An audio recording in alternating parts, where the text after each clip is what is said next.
Baseball is heating up and prospecting is in full force. I've got the data to prove when it's the best time to sell. Let's data dive.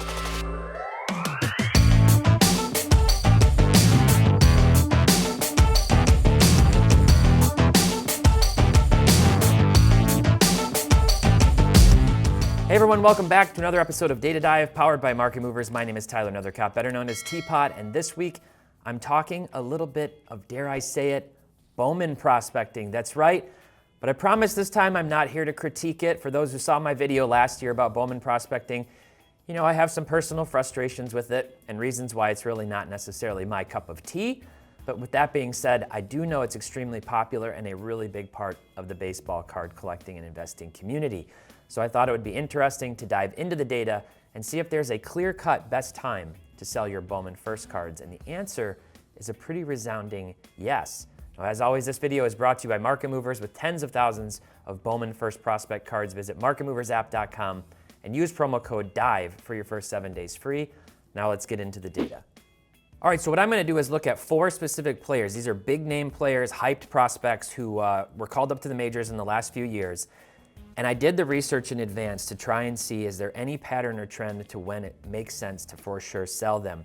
Obviously, these prospect cards come out well before these players are ever actually in the majors. That's kind of the risk. That's one of the things I talked about in the past, is that some of these guys never make it to the big leagues. You pay all this money for a guy who never even end up being a known player in the major leagues, but that's part of the game. And so this first player that I'm looking at, Luis Robert, Lou Bob, he was a big name. Obviously, he signed the big contract at a young age with the White Sox. He's kind of a athletic specimen, an athletic monster.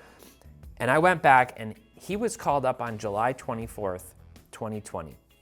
And if I look at the data here, you can see I've gone up 5-6 months before that. It's pretty flat, pretty flat, pretty flat, pretty flat. All of a sudden, the rumor mill starts, right? Is he going to get called up? Is he going to get called up? Is he going to be in the majors soon? And on July 24th, you can see the prices, July 20th, July 21st, peaking all the way up at July 24th when he was called up to the majors. Kind of a high point. All right, so now if we look at his game log and we look at his rookie season to see how did he play that season, you can see that he started out pretty good in July in a handful of games.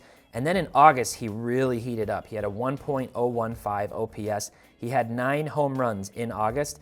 And then he went absolutely ice cold. Dropped all the way down to a 136 batting average in September. He only had 1 home run in that month.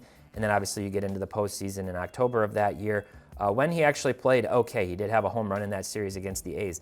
But he definitely accounted for most of his production in that August with 9 home runs out of his 11 in that rookie season. So if we go back to his chart and we take a look here, what I did was you can see his prices pretty much stayed flat in that time frame. So even though he played very well in August, it's not like his prices kept going up and kept going up and kept going up.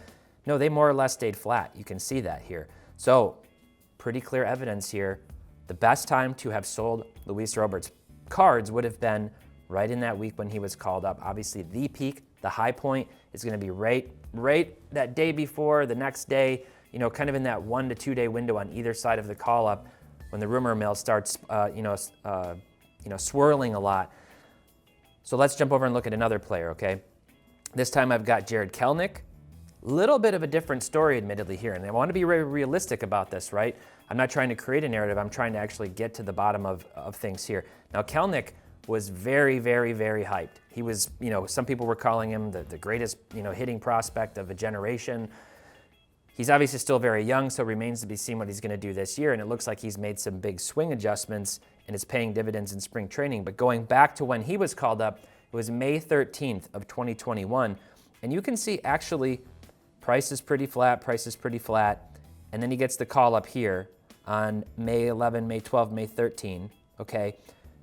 Surprisingly, not necessarily as big of a price jump for some of these cards. Now, I've pulled up a few different ones. His auto was pretty much flat, although that price only goes back, the first sale that we had here was on March 16th, so it wasn't quite as far back. But if I go back forward to March 14th, or to May 14th, you can see that actually some of these prices were up.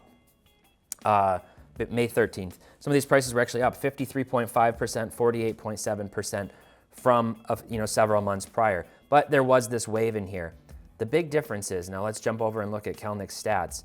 He came out ice cold I mean, ice cold. Look at his, first month in the league, a 118 batting average, barely doing anything. He did have 2 home runs, but he only had 8 hits on 68 at-bats, terrible OPS, and the rest of the season wasn't much different, honestly. He got slightly better, but he ended that rookie season with a 181 average. Not impressive. He had 14 home runs, a 615 OPS. It really wasn't a good rookie season for Jarred Kelnick, and if you look at what happened to his prices after that, he didn't come out hot. Unlike Luis Robert, he did not come out hot, and his prices went down, down, down, down, down. And if you follow the charts since then, they've continued to come down. His prices have continued to come down. So while he didn't see a big price bump right when he was called up, he did see his prices decline drastically, which would say you still would have wanted to sell at that call-up point for a guy like Kelnick, who had a different trajectory than Luis Robert did. Now let's jump ahead to Wander Mania, Wander Franco, obviously another very, very hyped player. He was called up on June 22nd, 2021, so a little more than a month after Kelnick. And you can see there was a lot of hype. There was a lot of hype behind Wander Franco. Now I'm looking at the price changes by percentage, so keep that in mind. And I sort of just picked an arbitrary starting point, to be honest, just to see the trend leading up to it.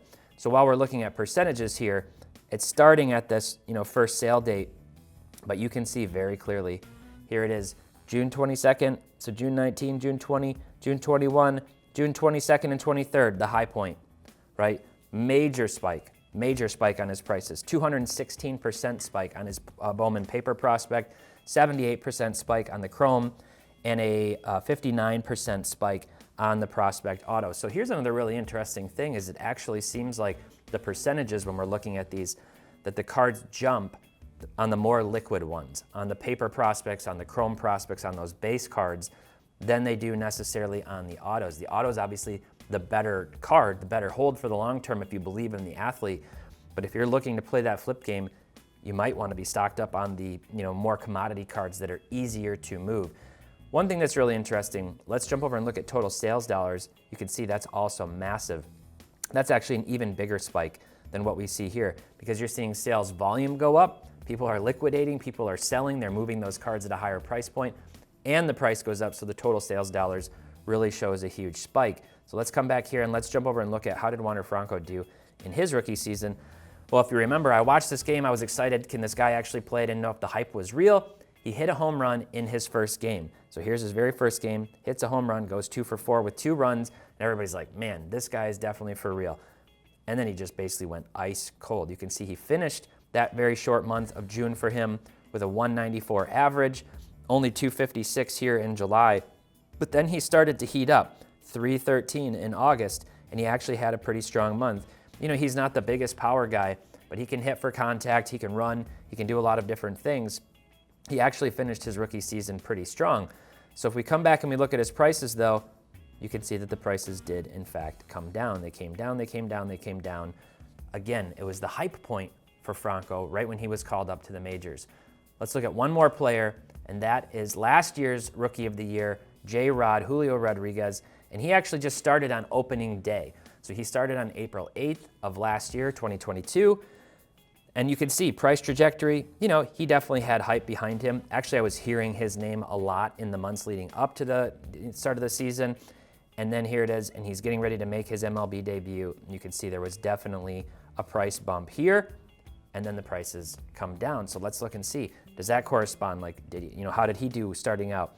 Well, he didn't particularly start out super hot last year either. In fact, he started out pretty cold, a 205 batting average, and then he absolutely caught on fire in the following months. In May, if you back out that first month of his stats, from the rest of his year, he had a fantastic season.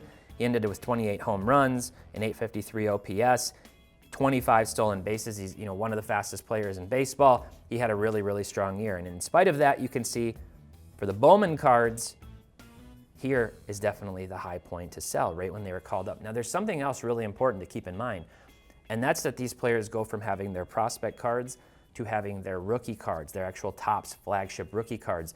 That dilutes the market. No longer are the only cards available the Bowman first cards and other early prospect cards.